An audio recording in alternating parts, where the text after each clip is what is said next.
नमस्कार, आप देख रहे हैं अनादि टीवी और मैं हूं अनुज तिवारी आपके साथ। उत्तर प्रदेश में 26 मई को प्रधानों का कार्यकाल खत्म होता है। उत्तर प्रदेश सरकार प्रधानों को ही प्रशासक बनाती है। उसके बाद से तमाम जिलों से ऐसी अब खबर आ रही है कि जो पंचायत के प्रशासक बनाए गए हैं, वो पंचायत को लेकर कोई निर्णय नहीं ले पा रहे हैं, कोई योजना नहीं बना पा रहे हैं।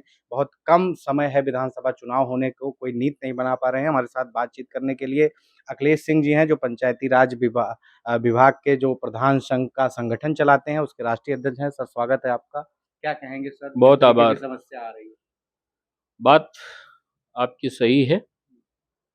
दरअसल उत्तर प्रदेश में पहली बार प्रधानों को प्रशासक बनाया गया है।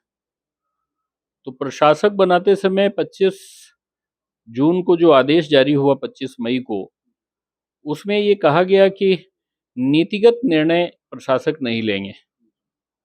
तो प्रशासक नीतिगत निर्णय नहीं लेंगे तो नीतिगत विषय क्या होंगे और कौन से ऐसे निर्णय हैं जिनका लेने का अधिकार प्रशासक के पास नहीं हुआ, ये थोड़ी सी इसमें कन्फ्यूज़न बनी हुई है। तो राष्ट्रीय पंचायती राज ग्राम प्रधान संगठन का एक प्रतिनिधि मंडल कल निदेशालय स्तर की वार्ता कर चुका है। निदेशक अमित कुमार सिंह साहब उस बैठक में शामिल थे।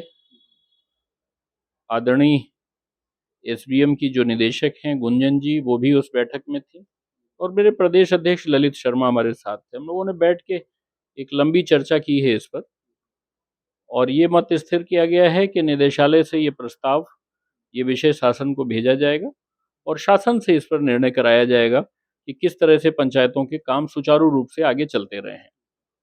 क्या लगता है आपको कि इस निर्णय से पंचायतों के काम प्रभावित होंगे और प्रधानों को एक तरीके से फिर वही बात हो गई कि कठपुतली बना दिया गया?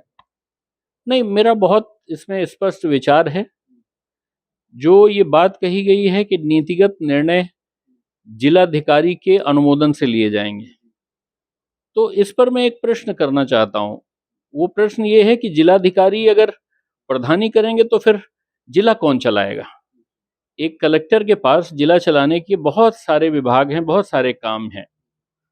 हैंडपंप की मरम्मत की फाइल जिलाधिकारी के पास जाए, एक सड़क बनाने की कार्य योजना, एक सड़क बनाने का प्रस्ताव स्वीकृति के लिए जिलाधिकारी के पास जाए, ये व्यवस्था वाजिब नहीं है। और ऐसी परिस्थितियां तो तब होनी चाहिए जब कानून में कोई प्रबंध नहीं हो। हमारा पंचायती राज अधिनियम ये कह रहा है कि हिताधिकारी का चयन ग्राम सभा करेगी। राशन, पेंशन, शौचालय, आवास, किसी भी तरह के लाभार्थी का चयन अगर करना है तो वो अधिकार सिर्फ और सिर्फ ग्राम सभा के पास है। और ग्राम सभा सजीव है, ग्राम सभा कभी विखंडित नहीं होती, कभी विघटित नहीं होती, ग्राम सभा एग्जिस्ट कर रही है। तो जब ये अधिकार एक्ट ने दे रखा है ग्राम सभा को, तो ऐसी स्वीकृतियां जिलाधिकारी के पास क्यों जानी चाहिए? दूसरा, जो कार्य योजना बनाती हैं पंचायतें, उनमें भी ये तय कर दिया गया है कि किस स्तर का काम कौन स्वीकृत करेगा। 15 दिसंबर 2021 को हम लोगों ने मुख्यमंत्री जी के सामने मांग रखी थी कि ग्राम प्रधानों के जो वित्तीय और प्रशासनिक अधिकार हैं वो 2.5 लाख रुपए तक के कामों को स्वीकृत करने के थे। उसको बढ़ाने का हम लोगों ने अनुरोध किया और मुख्यमंत्री जी के हस्तक्षेप से, मुख्यमंत्री जी की अनुशंसा से उस पर एक दिन बाद 16 दिसंबर को आदेश जारी हो गया और 5 लाख रुपए तक के काम जो भी हैं उनकी तकनीकी और वित्तीय स्वीकृति का अधिकार ग्राम पंचायत को दे दिया गया। इसी तरह से 5 लाख से 7.5 लाख तक की जो काम है उनको स्वीकृति का अधिकार दे दिया गया एडीओ पंचायत को। 7.5 लाख से 10 लाख के बीच के जो काम है लागत के, उनको स्वीकृत करने का अधिकार डीपीआरओ को दे दिया गया। 10 लाख से ऊपर के जो काम है वो जिलाधिकारी स्वीकृत करेंगे, ऐसी व्यवस्था बनाई गई थी। तो जब ये 10 लाख के अंदर के जो काम हैं वो तो जिलाधिकारी के पास स्वीकृति के लिए जाने ही नहीं चाहिए, नीतिगत निर्णय उस पर हो चुका है।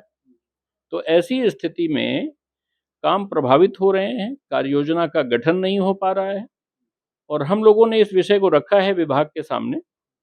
आगे आने वाले समय में शासन से हम लोग बात करेंगे, सरकार से बात करेंगे और इसका समाधान कराएंगे। लगता है समाधान हो पाएगा?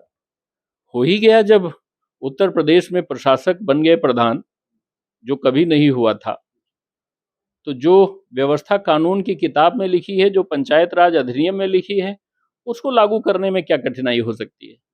पर चूंकि नई व्यवस्था है, पहली बार इसे लागू किया गया है, तो कुछ थोड़े न थोड़े किंतु परंतु रह जाते हैं, उनका समाधान हम लोग कर लेंगे।